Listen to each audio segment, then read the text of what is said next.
Wenn man es genau betrachtet, ist die Decke eigentlich die 5. Wand im Raum, wird aber vernachlässigt und zu selten beachtet. Wobei ich sagen muss, mittlerweile hat man da eher einen Fokus drauf gerichtet. Also wenn man sich umschaut, wird der Deckengestaltung, der farblichen Gestaltung der Decke wesentlich mehr Beachtung geschenkt. Und das ist auch gut so, weil die Decke hat unglaublich viel Wirkung auf den Raum, je nachdem, in welcher Farbe sie gestaltet wird oder auch in Teile unterteilt wird, also in Bereiche, die unterschiedlich gestrichen werden. Beispielsweise kann man mit hellen Decken die Räume öffnen, mit dunklen, hohe Räume optisch nach unten ziehen. Man kann das Gefühl der Gemütlichkeit erzielen. Also man hat ganz viele Spielmöglichkeiten und man sollte der Decke einfach mehr Aufmerksamkeit widmen.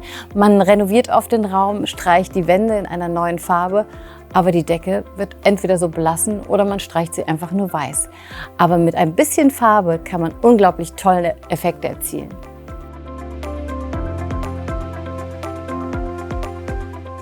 Also so eine Grundregel ist eigentlich bei der Deckengestaltung, dass ich eine Farbe dort verwende, die es irgendwo im Raum schon gibt. Das kann auch ein Möbel sein, was eine Farbe aufweist. Also beispielsweise, ich habe einen hellblauen Schrank, dann kann ich das Hellblau an der Decke wiederholen. Das hätte beispielsweise auch nochmal den positiven Effekt bei Hellblau, dass sich der Raum öffnet. Man hat das Gefühl eines Horizontes. Mit der richtigen Wahl bei der Farbe für die Decke kann man auch zu Wohlgefühl und Wärme im Raum beitragen. Beispielsweise das leichte Leinenbeige der Designfarben oder auch das weiche Strandbeige sind solche Farbtöne, die da wunderbar eingesetzt werden können. Die sind hell, also der Raum wirkt trotzdem luftig, aber es kommt Wärme über diesen Farbton in den Raum.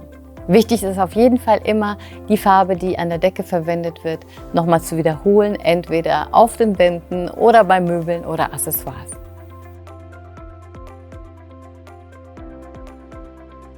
Man kann Räume optisch auch über die Deckenfarbe öffnen. Hier verwendet man idealerweise Creme- oder Pastelltöne. Die Trendfarbe Hortensie reflektiert wunderbar das Licht und öffnet den Raum.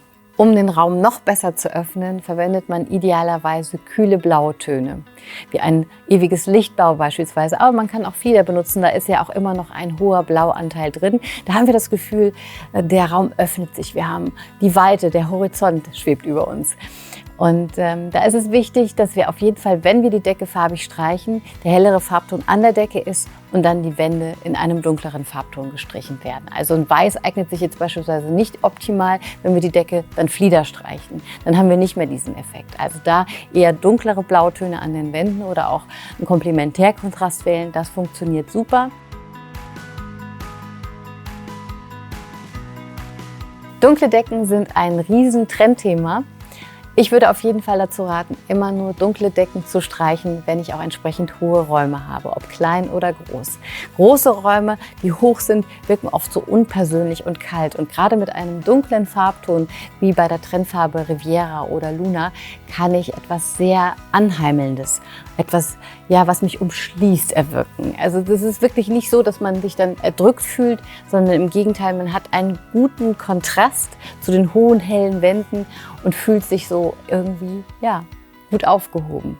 Auch kleine Räume, kleine hohe Räume kann man mit einer dunklen Farbe wunderbar deckeln. Im Altbau hat man ja oft kleine Bäder, die sind dann so riesenhoch und hier kann man die Decke etwas niedriger ziehen, indem man sie dunkel streicht und sogar noch einen Teilbereich der Wand mit einzieht, beispielsweise noch 1 Meter weiter runterzieht.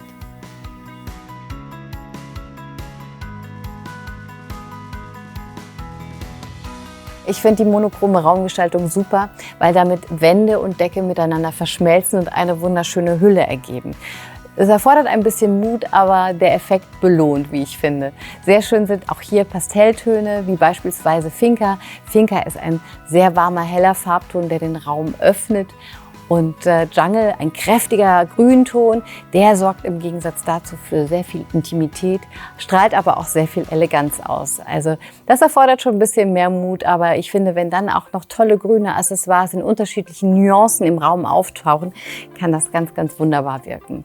Wer nicht alles monochrom haben möchte, kann aber den Farbton aufnehmen in hellerer Form, um beispielsweise architektonische Details hervorzuheben.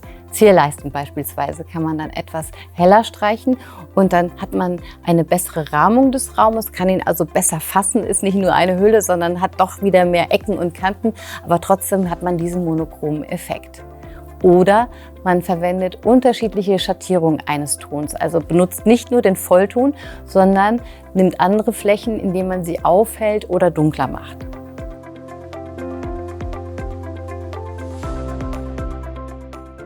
Man kann wirklich mit der Deckenfarbe spielen, und zwar im wahrsten Sinne des Wortes. Im Kinderzimmer finde ich super, wenn man auch in die Gestaltung die Decke mit einbezieht. Ich selber habe beispielsweise schon mal Strahlen unter die Decke malen lassen, abwechselnd in Rot-Weiß, um die Optik eines Zirkuszeltes zu erzielen. Ja, Kinder lieben es, einfach im Bett zu liegen, unter die Decke zu schauen. Und warum sollte man auch nicht da kindliche Elemente unter die Decke malen oder dem Kinderzimmer einfach mal mit der Decke einbezogen einen bunten Rahmen verleihen? Man kann beispielsweise auch Bereiche im Raum über die Deckenfelder, die man farbig anlegt, definieren. Wie beispielsweise über dem Bett. Also man kann die Größe des Bettes aufnehmen, an die Decke übertragen, das Feld farbig anlegen, beispielsweise in einem warmen, kräftigen Farbton, und man fühlt sich gleich aufgehoben, quasi wie unter einem Betthimmel. Man kann diese Farbe beispielsweise aber auch an den Wänden bis zum Boden runterziehen, und das Ganze ist sehr schön definiert und man hat gleich auch die schöne Farbe im Rücken. Oder auch der Tisch. Der Tisch im Raum, der bekommt meistens einen Teppich. Aber man könnte diesen Teppich auch unter die Decke spiegeln, eine tolle Leuchte drunter, und schon hat man eine coole Gestaltung für den Raum.